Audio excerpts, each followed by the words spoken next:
Olá, pessoal. Os europeus burgueses, eles, para comercializar com o Oriente e com as Índias, eles passavam ali por Constantinopla. Constantinopla, em 1453, é ocupada pelos muçulmanos. A partir de então, os europeus procuraram novas rotas rumo ao Oriente. O que eles queriam? Metais preciosos. Na Europa, as jazidas de minério, de metais, estavam acabando. Especiarias, condimentos, que faziam parte da nobreza, da aristocracia europeia, eram muito caros. O que acontecia? Os navegantes, comerciantes, chegavam às Índias, compravam e vendiam na Europa. Este era o interesse. Os portugueses foram os primeiros países a investir neste empreendimento.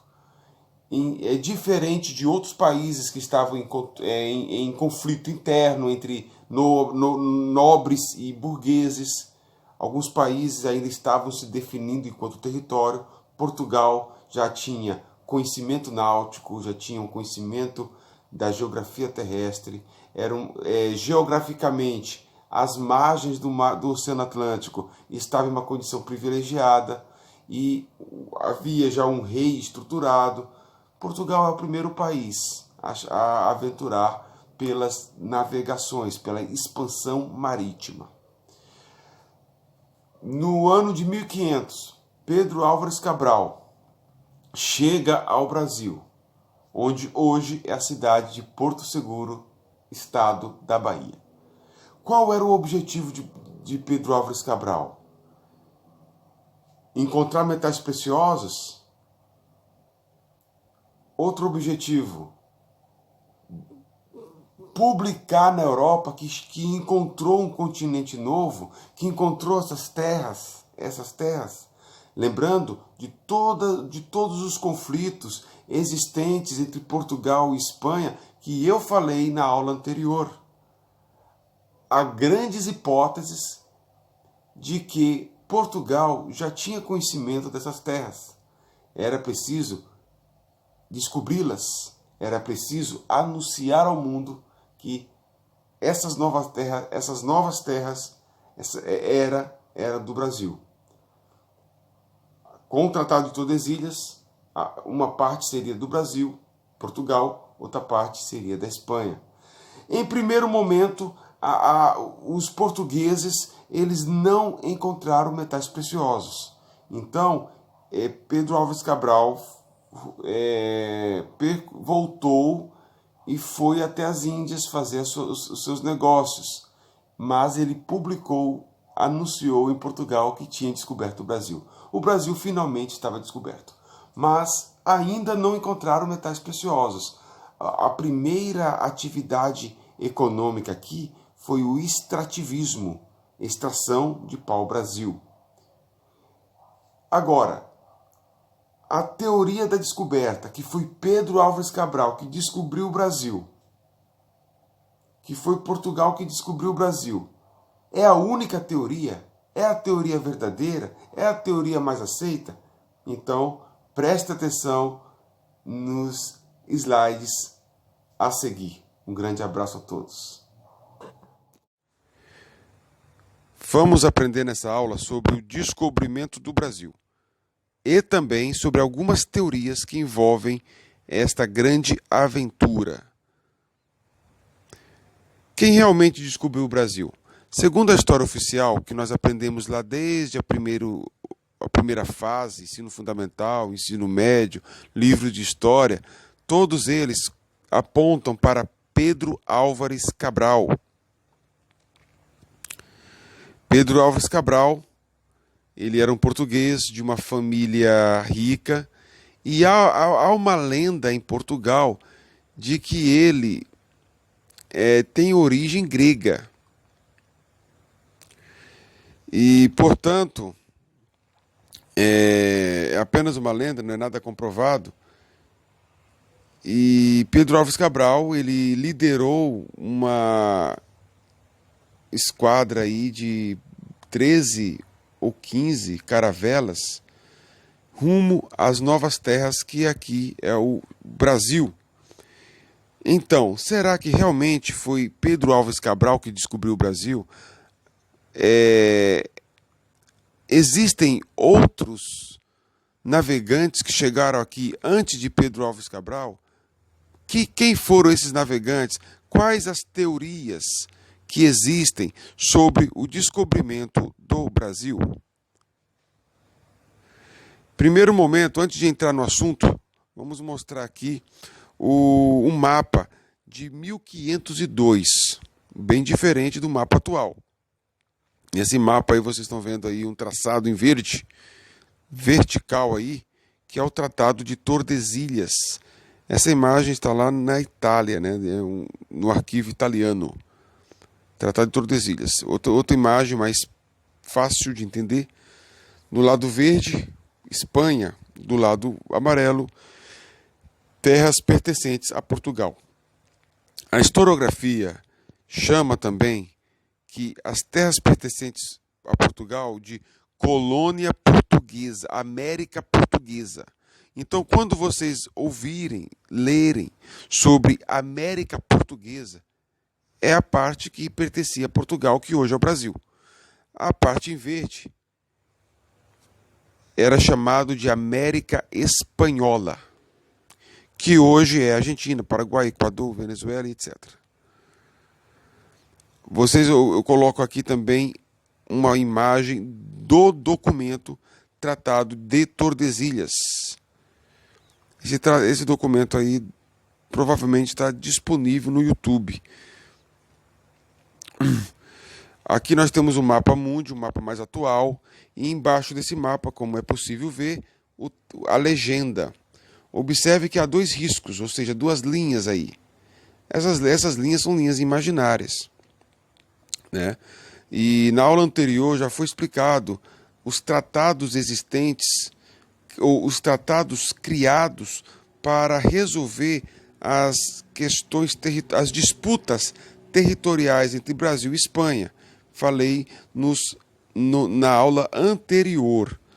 Mas aqui vou acrescentar mais uma informação. Observe aí, ó. Temos uma linha imaginária, vermelho, que é o Tratado de Tordesilhas, assinado em 1494. Do lado direito, lá no Oceano Pacífico, nós temos um outro tratado. Que tratado é esse, né? Observe a legenda, ó. As partes em laranja são pertencentes a quem? A Espanha. Observe isso aqui, porque na aula, no slide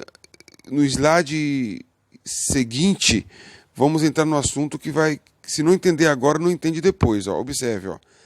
Tudo que está em laranja aí, ó, pertence a Espanha. E tudo que está em verde pertence a Portugal. Beleza? Observe a Oceania. Observe que a maior parte da Oceania e das ilhas que estão sobre a Austrália, elas estão pintadas da cor verde. Ok? O que acontece? Acontece que esse Tratado de Saragoça foi o seguinte. Havia um rei da época de 1529, Portugal era reinado pelo Dom João III. Dom João III, juntamente com Carlos V, em 22 de abril de 1529, ele queria resolver as questões das Ilhas Molucas, que foram vendidas a Portugal por 350 ducatos de ouro. Então ele queria resolver isso aqui, que foi vendido para Portugal Ilhas Molucas, as Ilhas Molucas, por quanto? 350 ducatos de ouro, ok? Uma compra desnecessária. Por quê? Observe que as ilhas estão da cor verde, logo é de Portugal. Então, por que Portugal comprou ilhas da Espanha, sendo que no tratado as ilhas já eram de Portugal? Complicado, né? Aqui um mapa para vocês visualizarem melhor. Austrália, observem acima da Austrália, Molucas. Beleza? De novo, Molucas. E aqui vocês estão vendo as ilhas, as imagens das ilhas. Ó. É um grupo, é um arquipélago, né? Bem paradisíaco. Ó. Vejam bem. Então, as evidências. Devido à sua participação nas grandes navegações, acredita-se que o governo português possuía um vasto conhecimento sobre o Oceano Atlântico. O Oceano Atlântico era considerado o Mar Tenebroso. Eu falei isso na aula anterior, como Portugal, por que Portugal foi pioneiro nas navegações, os conhecimentos desenvolvidos em Portugal a respeito da geografia terrestre, a respeito do Oceano Atlântico, a respeito da construção de navios. Isso eu falei na aula anterior. Então nós temos o quê? Primeiro, um primeiro grande explorador, navegante português, temos aí Bartolomeu Dias. Todas essas expedições marítimas comandadas por Portugal, haviam estudiosos que viajavam junto, fazendo análises, desenhos, estudos sérios. Esses estudos produzidos, eles eram arquivados em Portugal, eram mantidos em segredo, e se caso o viajante pegasse os documentos e fosse para outro país e divulgasse, ele era punido com a morte. Infelizmente, Álvares Cabral, ele não está entre os maiores marinheiros da época. Os registros técnicos da viagem de Pedro Álvares Cabral rumo ao Brasil foram feitos por pessoas competentes, por outras pessoas, outros navegantes vieram junto com ele. Na verdade, ele não tinha conhecimento marítimo, ele nunca tinha pilotado um navio. Mas, como ele era um fidalgo, ele era de uma família aristocrata, e havia uma lenda, uma história, que ele descendia de Ulisses. Alguém aqui não sabe quem foi Ulisses? Vá lá nas aulas de literatura, pergunte para o professor: professor, quem escreveu, qual é o principal personagem do livro A Odisseia? Deixo essa tarefa para vocês. Havia uma lenda que Pedro Álvares Cabral era descendente desse personagem. Vamos lá. Duarte Pacheco Pereira. Duarte Pacheco Pereira foi um português. Ele era um cosmógrafo, ele era um matemático, tinha um conhecimento primoroso sobre as navegações, sobre a geografia, né, a localização. E aqui fala que o papel dele era desenvolver cálculos complexos, porém precisos, capazes de identificar a localização exata de uma embarcação. Observe a inteligência desse cara. Além do destaque profissional, Pereira também era famoso por sua postura em embates militares. Duarte Pacheco Pereira ficou tão famoso em Portugal que ele se tornou até personagem de um romance escrito por Luís Vaz de Camões. E Duarte Pacheco Pereira, ele publica um livro chamado Esmeraldo de Citus Orbis. Esse documento conta uma coisa interessante. Nesse documento escrito por Duarte Pacheco Pereira, que há uma informação de uma vasta terra firme, grandemente povoada. O texto sustenta a tese de diversos pesquisadores de que Pacheco seria, portanto, o verdadeiro responsável por encontrar as terras brasileiras. Eis a imagem de Duarte Pacheco. Eis o livro aí de Duarte Pacheco, numa edição mais recente. Numa edição mais antiga, eis aí. Podem encontrar na internet. E conta alguns defensores dessa teoria de que em dezembro de 1498, 2 anos antes de Cabral chegar aqui, Duarte Pacheco chega na costa do Pará e Maranhão. Só que a descoberta de Pacheco foi mantida em absoluto sigilo em Portugal. Segunda teoria. Outra teoria foi Américo Vespúcio. Observe, quem descobre a América foi Colombo, mas o nome foi dado em homenagem a Américo Vespúcio. É uma treta que há entre Colombo e a coroa espanhola, Vespúcio e Colombo, que deixaremos para outro momento. Há também historiadores que defendem, né? Não, quem chegou aqui no Brasil foi Américo Vespúcio. O italiano Américo Vespúcio tinha chegado ao Brasil. No ano de 1504, ele publica um livro chamado Novos Mundos. Esse livro foi escrito por ele para desmentir as ideias de Cristóvão Colombo de que as novas terras não integravam o continente asiático.